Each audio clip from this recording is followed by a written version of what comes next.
everyone. Today, we are going to talk about Confucius' aesthetic thought.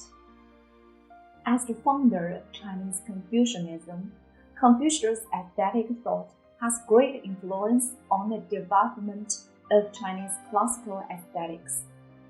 Confucius' aesthetic thoughts are extremely rich. His aesthetic thoughts focus on the beauty of harmony, the unity of beauty and goodness, the beauty of benevolence, and so on. Yes, the core of Confucius' aesthetic thought is the unity of beauty and goodness, as well as the unity of form and content. Confucius advocated poetry education, that is, the combination of literature and art and political morality. Literature and art has an important way to change the society. Politics aim to edify the mind. In addition, Confucius believed that a perfect person should cultivate his character through poetry, voice, and music.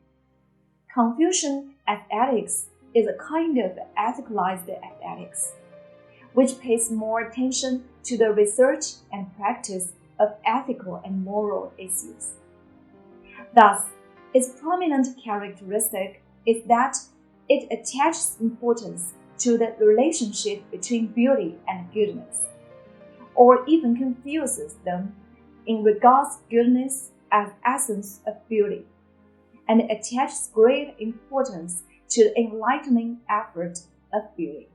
Confucius once compared the dance of Shao and the dance of Wu, and made comment. He said, the dance of Shao was perfect beauty and perfect goodness, while the dance of Wu was perfect beauty but not perfect goodness. According to this record, Confucius had two criteria for commenting on literature and art. One was goodness, the other was beauty, or one is a political criteria, one is an artistic criteria, or one is content and one is form. He believed that the music and dance of Shao, which was said to have been composed by Shun, reached the highest level according to two standards.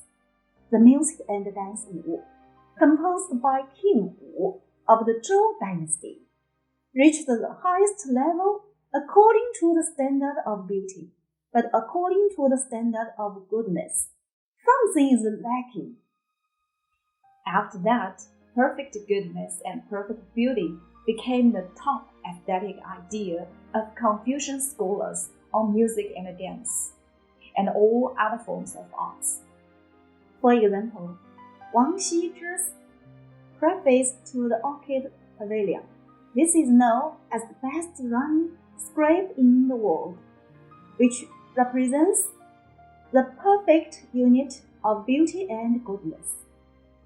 清明上河图 is the masterpiece of Zhang Ceduan, Song dynasty. He vividly captured the thriving life of people in the capital of Tianjin, today's Kaifeng. The entire piece painted in hand scroll format, used the method of scatter perspective, and numerous human characters all dressed differently. It interspersed with various activities, rich in rhythmic variation, which represents the perfect unit of the form, beauty, and content, goodness. As a great thinker and educator in ancient China, Confucius formed his unique source of aesthetic education in his exploration of educational practice and theory.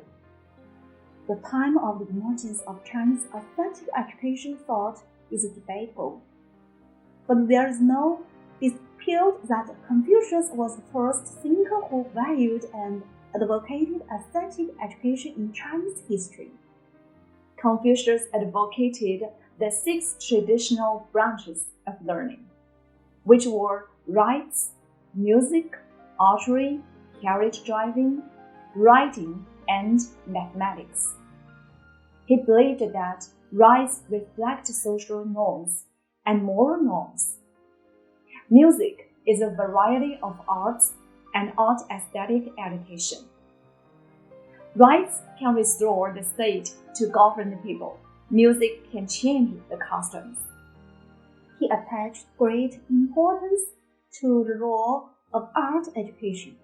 He believed that poetry can stimulate emotions, observe society, make friends, and complain about injustice.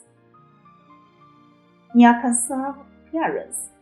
Tra can serve the king, but also can know the name of many birds, animals, and plants. Therefore, he put forward that if you don't learn poetry, you can't speak well. In the Chinese traditional aesthetic thought, there is another important thought, is the Zen source. Zen aesthetic originated from Taoist aesthetics, mainly emphasizes on the self-enlightenment, but also do not deny the existing social living environment. After the Song and Yuan dynasties, the literati and painters began to practice Zen and realize enlightenment. Thus, Chinese aesthetics turned from realistic to ethereal, and thus the category realm, the core of Chinese aesthetics, was born.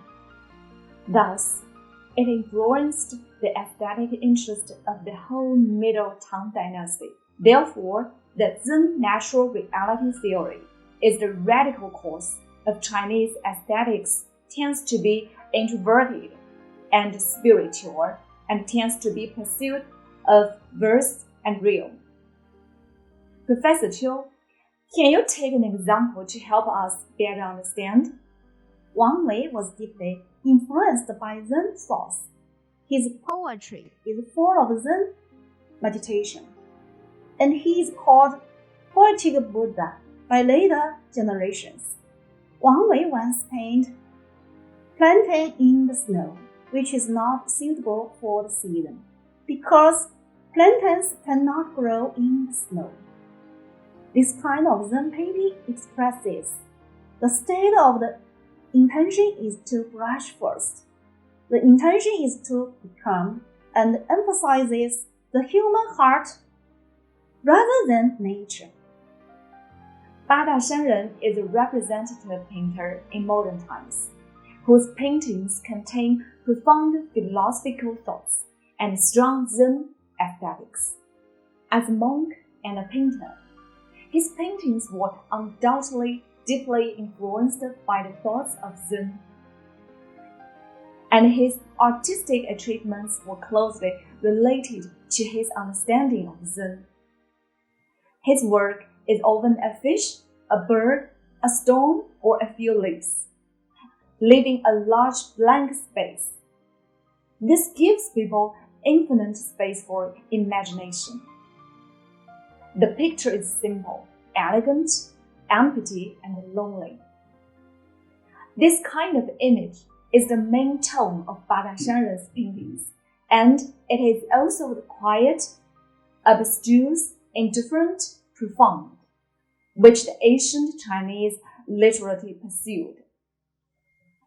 Professor Qiu, today's course allows me to have a clearer understanding of traditional Chinese aesthetic thoughts and aesthetic education thoughts, which will be very helpful for me in the future courses of specific aesthetic activities.